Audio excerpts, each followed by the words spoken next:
I must admit, the disease of undeath, perverting all that we hold sacred, terrifies me to my very core.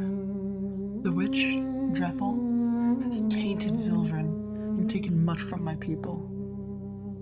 And yet, for countless generations that sleep beneath this very ground, my people have lived and died on this mountain. These rocks, these hills, this bitter cold, it made us who we are. And they made us strong. To leave would be smart, but to remain is right. This is our home, Outlander. It will always be our home.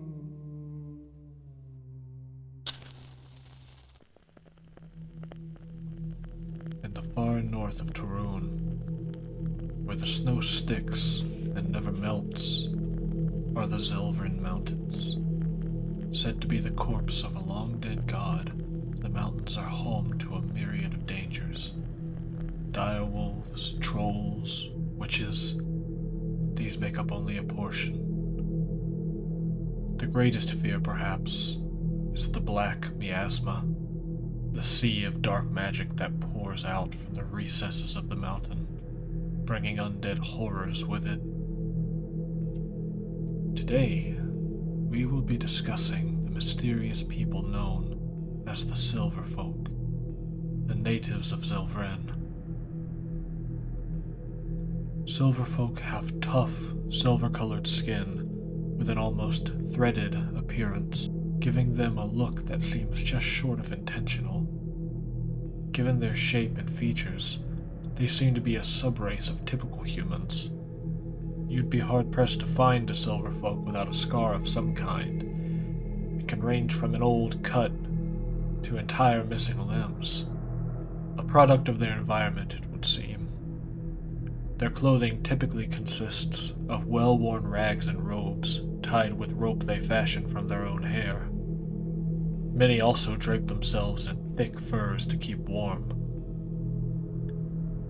The Silverfolk live in small, scattered villages, usually being led by a townmaster or village elder.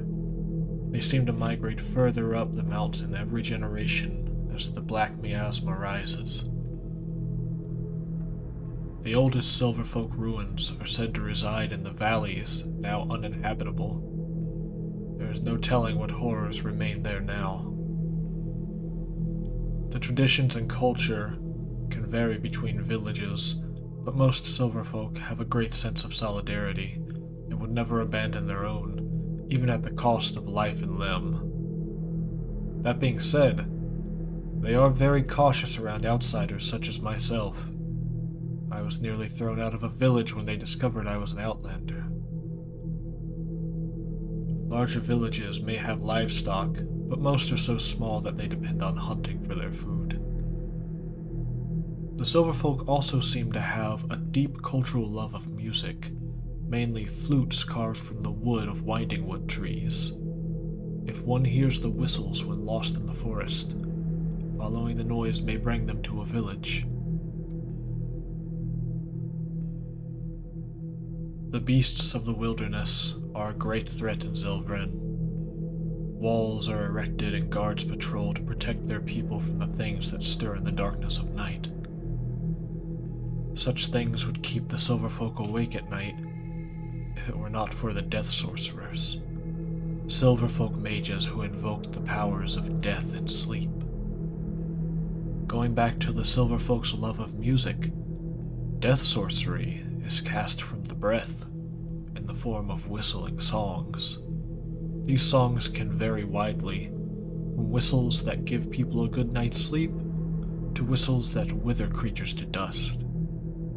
All of this being said, death sorcery has a nasty drawback. Casting spells consumes the vitality of the caster. Weaker spells may not cause any real damage, but casting the most powerful spells may do more harm than good. Death sorcery was a magic said to be first practiced by Histor, the previous Lord of Death. The Silverfolk believe Histor to be the link between themselves and the powers of death.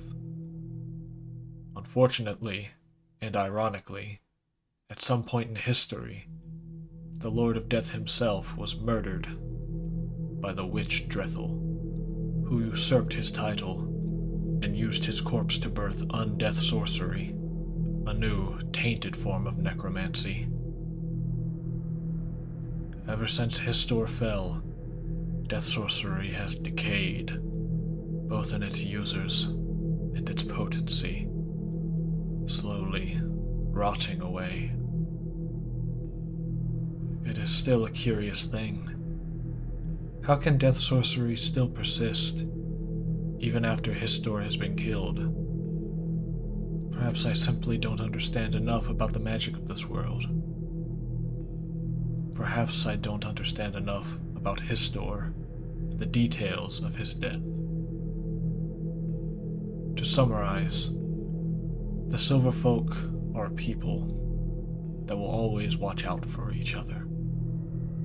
Quite an important thing in a dark place such as this. With death sorcery dwindling, it's hard to tell if the Silverfolk will go on for much longer. Even still, there is much to learn about this place. So much to record. I will continue my research, of course.